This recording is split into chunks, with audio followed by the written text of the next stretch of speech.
રામ નારાયણ રામ।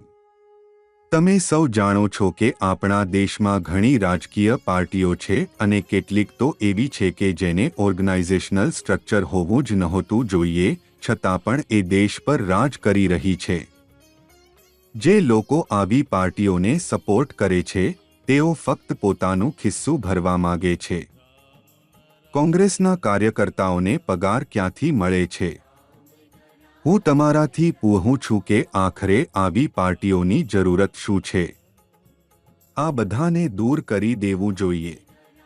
સાથે સાથે વ્યક્તિગત માલિકીના અધિકાર પણ દૂર કરવા જોઈએ। ધરતી પર લોકો જાતપાતની વાત કરે છે, શું ધરતી પર પડેલા લોકો નથી જેઓ જાતપાતની વાત કરે છે? જાતિ ગણતરી કરવાનો ઉલ્લેખ ક્યાં સંવિધાનમાં છે? અને આ સંવિધાન કોણે બનાવ્યું? જે લોકો જાતપાતમાં ભેદભાવ કરે છે તેઓ કોઈ મહાન નથી। કોંગ્રેસ પાર્ટી ફક્ત રાહુલ ગાંધીને નહીં પણ પ્રિયંકા ગાંધીને પણ કોંગ્રેસમાં લાવી છે, ફરી એકવાર લોકોને મૂર્ખ બનાવવા માટે। તેઓ પણ ઇન્દિરા ગાંધીની જેમ ગરીબી હટાવો કહે છે। ઇન્દિરા ગાંધીએ ગરીબી હટાવવાનો નારો આપ્યો હતો પણ તેમણે ગરીબોને જ હટાવી દીધા। કોંગ્રેસ પાર્ટી પ્રિયંકા ગાંધીને એ કારણે લાવી છે કારણ કે રાહુલ ગાંધી યોગ્ય રીતે કામ કરી શકતા નથી। ભારતમાં જ્યારે ચૂંટણી થાય છે ત્યારે ખૂબ પૈસા ખર્ચાય છે। એવું ન હોવું જોઈએ। એક જ વખત ચૂંટણી કરવી જોઈએ। ચૂંટણી માટે અલગથી બજેટ બનાવવામાં આવે છે। આકાશમાં તો ક્યારેય ચૂંટણી થતી નથી। આકાશમાં કે જંગલમાં કોઈ કમિટી નથી। તારાઓ અને નક્ષત્રોમાં પણ ચૂંટણી નથી થતી। આ વાત ધરતી 800 કરોડ લોકો ક્યારે સમજશે? દરેક દેશમાં વ્યક્તિગત માલિકી છે અને એટલા માટે જ અનેક દેશો એકબીજાથી લડે છે। દરેક દેશ પોતાને મોટો સાબિત કરવા માંગે છે। ધરતી પર કોઈ એવો રાજા નથી જેણે કહ્યું હોય કે વ્યક્તિગત માલિકીના હક નહીં હોવા જોઈએ। બધાએ મળીને કહેવું જોઈએ કે ધરતી પર ધર્મની જરૂર નથી। ધર્મ ધરતી પર ક્યાંથી આવ્યો? આકાશ, સમુદ્ર કે પ્રકૃતિમાંથી તો આવ્યો નથી। ધરતી ધર્મના ઠેકેદારોએ ધર્મની સ્થાપના કરી છે। જ્યારે પ્રકૃતિને ધર્મની જરૂર નથી તો માનવજાતને શા માટે છે?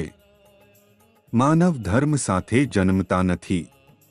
માનવ શરીર 5 તત્વોથી બનેલું છે: હવા, પાણી, ધરતી, ઊર્જા। આ તત્વો વડે માનવ જન્મે છે। ધર્મ તો ભૌતિકવાદી હોવો જોઈએ। જો ધરતી પર એક ભગવાન સાચા છે તો પછી અન્ય ધર્મોના ભગવાનની જરૂર શું છે?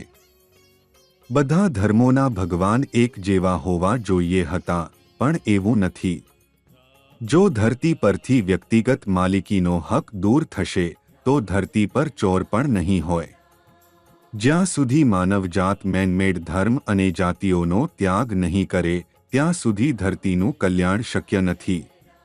જો કોંગ્રેસ પક્ષ વ્યક્તિગત માલિકી દૂર કરવાનો આગ્રહ કરશે તો સંતાન દળ તેનો સમર્થન કરશે। માનવીના મૃત્યુ પછી બધું યહાં ધરતી પર જ રહી જશે। આકાશે દરેક માનવીને તેમના જન્મ હક સાથે ધરતી પર મોકલ્યા છે। જો કોઈ વ્યક્તિ પોતાના જીવનમાં રામ નારાયણ રામનો જાપ કરે છે તો બધું સારી રીતે થશે। ભવિષ્યમાં તેને કોઈ મુશ્કેલી નહીં આવે। કઈ રાજકીય પાર્ટી સારી છે? કઈ પાર્ટી લોકોની મદદ કરશે? અને તમે કઈ પાર્ટી પર વિશ્વાસ કરી શકો છો? આ બધું તમારે જાતે સમજવું પડશે। એ સમજવા માટે તમારે ધ્યાન કરવું પડશે। ધ્યાન તમારું જીવન બદલાવી શકે છે। રામ નારાયણ રામનો જાપ કરતા રહો, સાચો રસ્તો તમને આપમેળે મળી જશે।